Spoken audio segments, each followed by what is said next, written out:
Welcome to part 4 in the series Pray for the Buddhist World. In the previous video, I spoke about Buddhism's first noble truth, suffering. And in this video, we're going to look at the second of Buddhism's four noble truths, the cause of suffering. After the Buddha announced to his followers that suffering is the central problem in life, he taught that the cause of all suffering is desire, the craving for gratification. And this includes the grasping of and the attachment to pleasures, existence and non-existence. Attachment to pleasures means craving what appeals to the physical senses. Attachment to existence means wanting to be alive or to reach for status and achievement in life. Attachment to non-existence means desiring to escape from life's unpleasant experiences, from life's ambitions, recognition and rewards, and from life itself. Buddhism makes a distinction between, and this is an important one, between life's painful experiences and suffering. All people will, at varying levels, experience pain. But their response to the painful experience determines whether or not it causes suffering, right? Their response to the difficult circumstances determines whether it causes suffering or not. If the mental response to the painful or unpleasant experience is one of wishing to avoid it, resisting it, angry because of it, or clinging to the thought of a pain-free life, then these responses, these desires, are a form of craving, and they will cause suffering. Buddhism's emphasizes a life of non-attachment.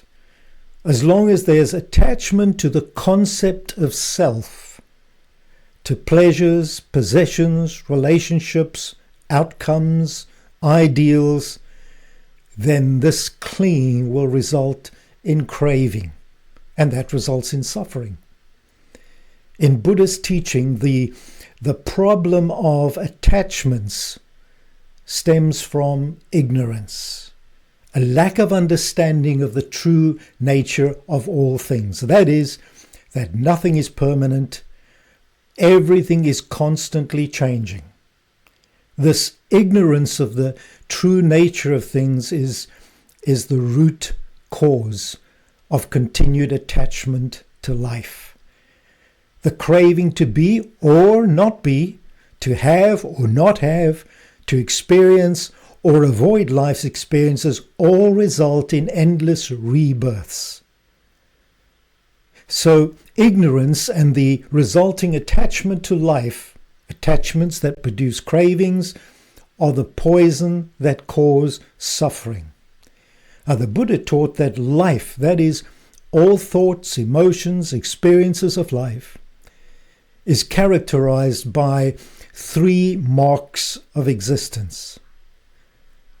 And they are suffering, or dukkha. I explained this in the first video. Impermanence, the belief that nothing is fixed, all things are constantly changing.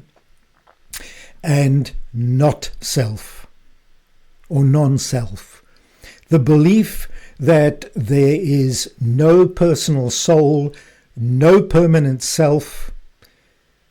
I is an illusion. So these are the marks of existing: suffering, impermanence, and no self.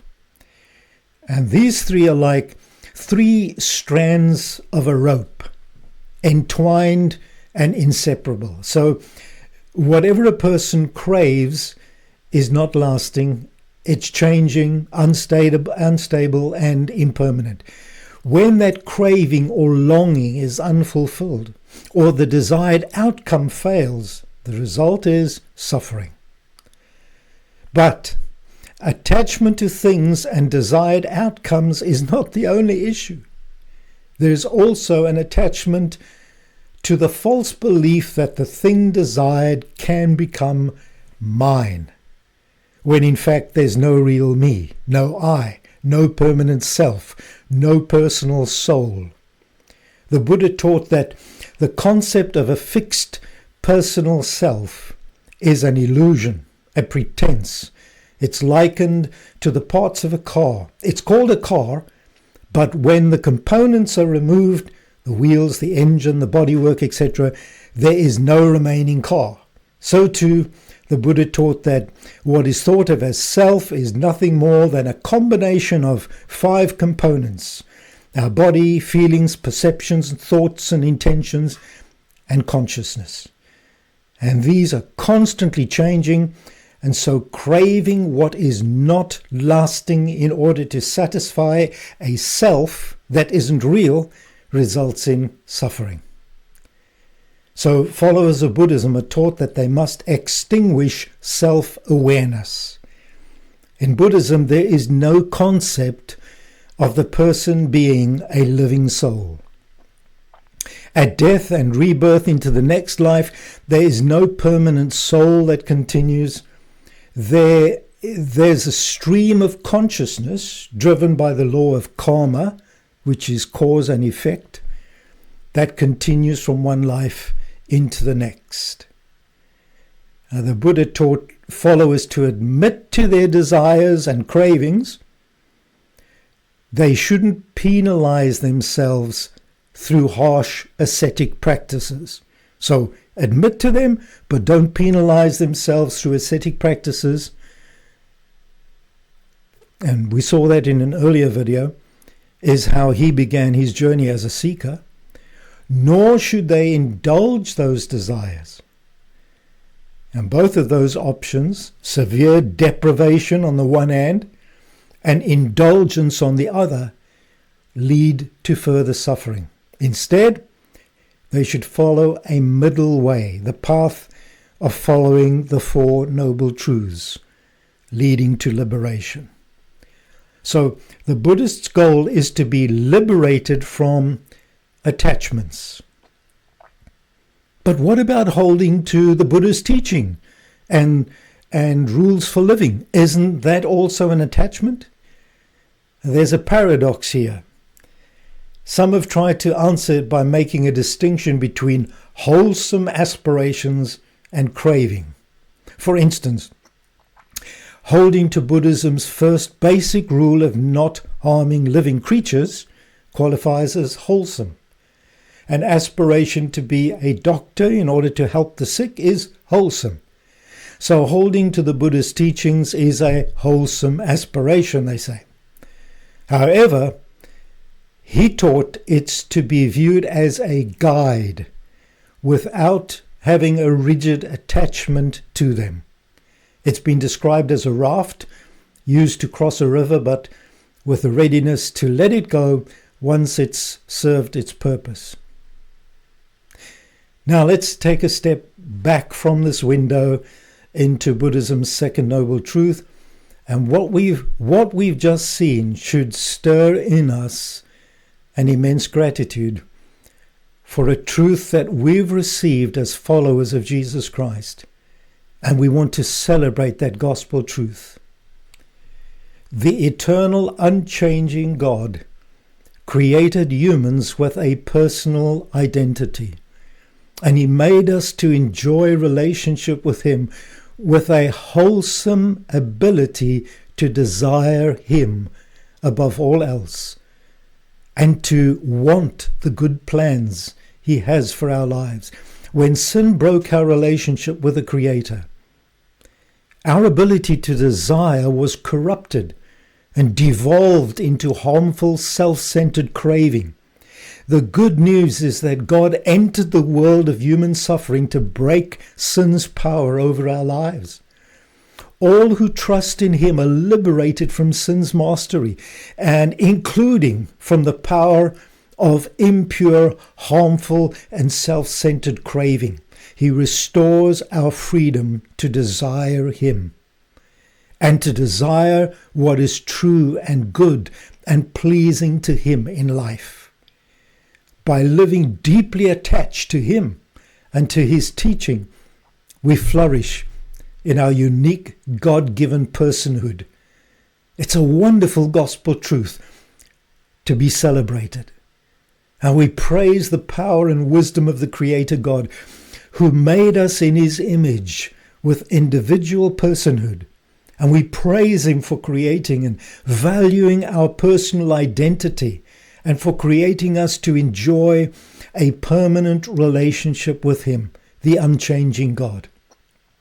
We thank Him for liberating us through Jesus Christ for a life of attachment to Him, and for the enjoyment of wholesome desires, the greatest being the desire to know and to please Him. I encourage you to either pause the video or return to this celebration frame later to do that. Then, with a heart that is celebrating that gospel truth, pray this for the Buddhist world. And here are 2 anchor verses for your praying. The first is John 14, verse 6. Jesus answered, "I am the way and the truth and the life. No one can come to the Father except through me." The second is John 8:36. "If the Son sets you free, you will be free indeed." Many throughout the Buddhist world are struggling to follow the middle way of Buddhism. They struggle to overcome cravings. They wrestle with how to raise a family, work and socialize, and yet avoid attachments. They want a better next life, but aren't hopeful as they struggle to keep even the 5 basic precepts of Buddhism consistently. They struggle with felt needs. For example, relief from poverty, protection against evil powers, physical or mental healing, real life needs that aren't directly addressed in the Buddhist path. So they lean into protective charms, spirits, folk religion, rites and deities. In some parts of the world, they live in tension between these 2 layers, Buddhism's call to non-attachment and their need for attachment to their folk religion practices, never certain that they've done enough to benefit from either level. They struggle, and uncertainties are real. Pray for God's Spirit to open hearts that are discontented and restless to receive the good news of a better way through the Creator Liberator, Jesus Christ. Ask the Lord to equip and send Spirit-filled witnesses who are able to communicate His gospel clearly and sensitively to Buddhists. Pray that He will steer them to Buddhist communities where He has been preparing hearts, preparing seekers. Watch the next video in the series, Pray for the Buddhist World, the third of Buddhism's 4 noble truths, the cure for suffering.